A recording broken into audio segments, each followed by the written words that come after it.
BRS ఎమ్మెల్యేలు party ఫిరాయింపుల కేసులో తెలంగాణ అసెంబ్లీ స్పీకర్ గడ్డం ప్రసాద్ కుమార్ డిసెంబర్ 17 బుధవారం తీర్పు వెలువరించారు.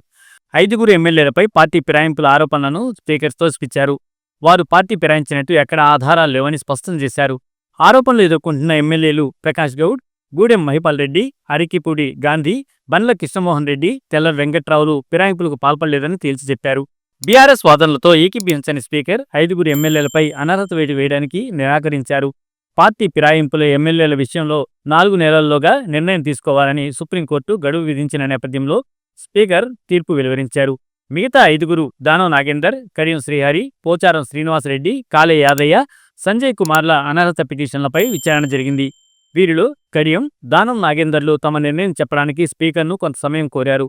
పోచారం, కాళే యాదయ్య, సంజయ్ కుమార్లపై పిటిషన్ల విచారణ పూర్తి కావడంతో త్వరలోనే స్పీకర్ నిర్ణయం ప్రకటించే అవకాశం ఉంది.